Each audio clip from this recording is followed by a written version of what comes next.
All right, so I've marked his rifle and I marked his head. This is his shooting position. And what I do like about this is that the top of the stock is in line with the top of the shoulder. This is really good because if the stock is too high, you tend to underdrive, which means when the rifle's coming up, it ends up kind of stopping a little early because it's hitting your face. When the stock is hitting your face with cheek weld and it slows down, you end up shooting low. If the stock is too low on the shoulder, like the first guy, what happens is you overdrive past and have to come back down, which we did see that, and we don't want that. So good positioning on the stock. What we're looking at here is the fact that this is the shooting position. Nothing should move except the rifle going up and down, right, for the low ready. But we'll see here that he dips his head quite a bit. We have moving eyes plus the optic, and then it's going to take him some time. So if he could shoot right here, let's see how long it takes before he finds a shot. There we go. So again, a little over half second, 6/10, right? And you see him go up and then have to track it back down to shoot, right? And if he had his eye and his body in the right position, the rifle would just snap up and he'd be able to shoot as close to zero as possible. He'd want to shoot right, boom. We have a lot of play right here. What's going to benefit him is to roll the shoulder forward, like cam it forward, and then also drive it forward. That puts positive pressure into the back of the gun. With his hands, pull tight, both hands, and that's really going to stop the rifle from being able to bounce against his body because it's already tight and doesn't have any space to go. His arms are really good, 90 degrees. I really like this. Of course, we're at a different angle, but he does have his stock extended for a good length of pull, and he does have this nice, um, 90 degree between both arms, right? So what you want is your arms to be 90 degrees or close to it. You don't want them overextended.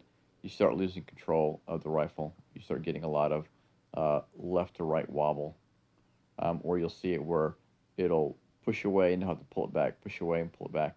And you have to get used to that oscillation. However, if we hold it tight, the goal would be the rifle to move just back and forth. So positive forward pressure into the shoulder, pulling back with both hands will really get that. So here he's doing good. Well, it's kind of going center, right? So he could have guided it a little bit to his left, to where his left hip is. But see, he's holding on the rifle for too long, and that's because, like the first guy, he doesn't want to hit himself in the dick. So what he needs to do is let go of it here, throw it a little bit to the left, and then pin the stock with his left elbow. His hand comes up to mid-chest, and he can meet the gun. So here, he draws. He's very upright here. And see how his hands are coming together way out here, right? So he's trying to complete the grip almost at full extension. And what you want to do is complete the grip further back. What I'm going to say is gun in front of the face at about a little bit less than a 45. And that way it's in line with the eye. Oops. In line with the eye. Oops. That way it's in line with the eyes. And then you can just track it, straight out. And it goes flat as you go, as you push out. The point being, you complete your grip somewhere in here, not midway out to the target. I can tell by his finger, the way it's bumped up by the light, his left hand is too far forward. He's probably driving his right thumb down, not making enough space. You want to move that left hand as far back and as high up as possible. He's standing pretty up and down here, right? Would benefit him is to just lean forward at the waist and then push the hips forward a couple inches. So that way the front of the hips are in line with the ball of the foot Shoulder slightly in front of the hip, and then the head is a little bit more forward. What you do is have a forward, just a forward incline. He's a bigger guy, so he doesn't have to do a whole lot. Just have a forward lean, get on the balls of the feet, right? He can bend this knee, his left knee, to stabilize himself a little bit. So we got, this is what I don't like, the shock absorber thing. All that shock is transmitting through the entire arm, right? So he still pushes his body a little bit. So getting that forward lean with the carbine and the pistol is going to prevent that.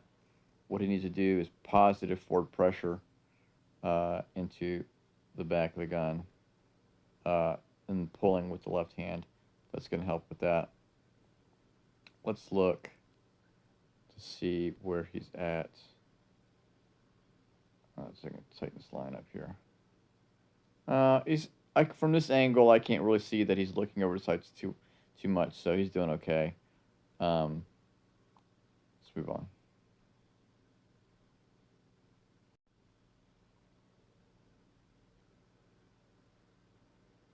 Alright, so picks the gun up. Okay, he does good right here. So he lets it release, and it's at a good angle from here to it being level. You see how it falls away really easily. Generally, we're not reloading pointing to the deck unless we're worried about, some kind of safety issue, right? If the round absolutely cannot go off into the air. So this is what I'm talking about, kind of the floating arm thing here, right? He's having to hold the whole weight of the rifle, whether it's lightweight or not, here, and it's pinned against his arm. Now, if he were to be running or walking, would he be stable? Would he be able to hold the gun stable enough for him to reload?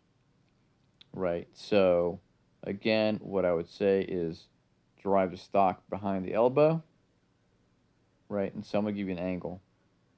Muzzle in front of the eye line, the back of the stock, past the elbow, tucked between the ribs and the arm. Your palm rotates palm up. Your palm should face upwards. What that does is it rotates the rifle 90 degrees onto its side. Magwell's facing directly to your left. Magazine comes in from the right. Really easy to see because we want to make sure that the magwell and the magazine are at the same angle when they come together. So let's see here. So he's, this is all happening underneath. You have a top level view looking down on this. How can you really see what's going on down there, right? So we move the magwell and the magazine to a better space where we can see it. So he fumbles a little bit there. He pushes in. He's looking at the target, which is good. And if he had the rifle tucked here, right, again, we talk about he would just push it straight out, pull into shoulder, and then shoot. So he's bringing it up, and then he kind of goes up and then down. A little wasted movement. Just break it off the shoulder, push it out, pull it straight back in, straight. I will say I like this position he's got where the stock is as well. That having it right there, you don't want it on the collarbone or like close to the chest. You want it more on your shoulder joint, right? This gives you a solid piece to where that rifle, if it's held in tight, it's not going to oscillate. It's just going to sit there and kind of vibrate, right? Because it really can't go anywhere. It's like putting in a vise. It's the whole concept about holding the handgun and the rifle tight is that you're creating a vise. And so even with there's that little play where you see, and that little play adds a lot.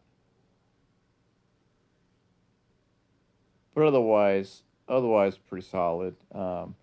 Just a little bit of fumbles here and there, but I like his shooting technique a little bit better. I don't know if I mentioned again, his stock is all the way out, which gives him a good length of pull. What you're looking to make sure is that you grab the pistol grip, and then the end of the stock should touch the inside of the elbow.